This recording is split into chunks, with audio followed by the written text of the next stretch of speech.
Quoi de mieux que de sortir de sa bulle familiale pour renouer des contacts en se plongeant dans un bestiaire insolite au centre culturel de l'Osprel.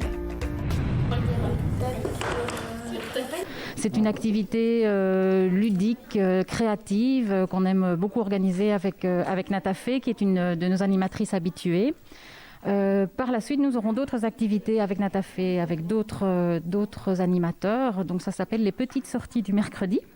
Ce sont des activités qui font découvrir aux enfants des lieux, des créations. La prochaine activité s'appelle le Ninou et la mer des vents.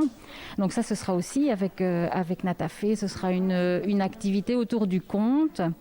Alors moi je m'appelle Natafé et j'ai pris le nom de sorcière pour faire découvrir la nature à travers le regard de la sorcière.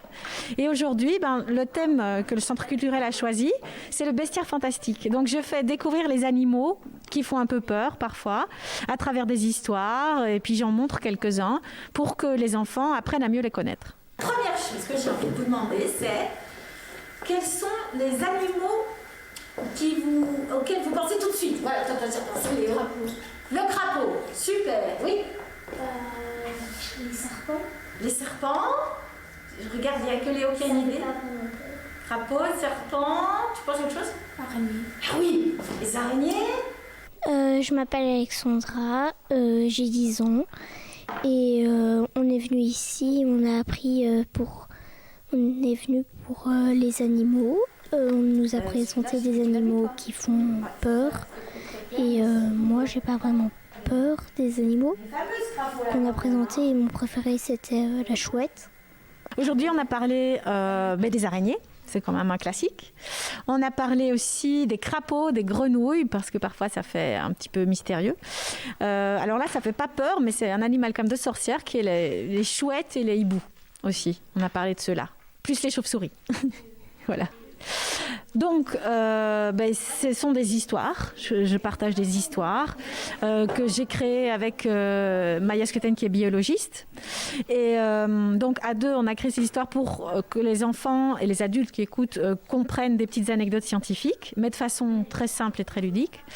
Ensuite, j'ai une aile de chouette que les enfants peuvent toucher. J'ai des grenouilles, des crapauds pour qu'ils puissent voir, mais dans le formol, pour qu'ils puissent voir ces animaux en vrai. Après le temps de conte, les enfants vont réaliser leur chouchou de sorcière. Donc, ils réveillent un peu le sorcier et la sorcière à l'intérieur d'eux et ils vont inventer leur propre animal en prenant la tête d'une chauve-souris, le corps d'un crapaud et les pattes d'un autre animal. Ils lui donnent un nom, des caractéristiques et ça, ils le présenteront après. Ça me met en joie vraiment de pouvoir leur partager ça et que la vie continue. C'est ça le plus important. La vie est là et la vie continue à circuler. Voilà. On a une petite porte sur des activités qu'on peut organiser et on a vraiment envie de continuer à le faire, de saisir toutes les opportunités qui s'offrent à nous. Dès qu'on peut faire quelque chose, on saisit cette chance et on fonce dans l'organisation d'activités pour maintenir notre programme, pour maintenir le contact avec les citoyens, avec les jeunes. Voilà, on aimerait beaucoup que les plus grands soient aussi touchés par nos activités. Donc on espère que les mesures vont nous permettre d'organiser des activités pour eux. C'est chouette parce que ça peut nous faire partir de notre bulle un peu.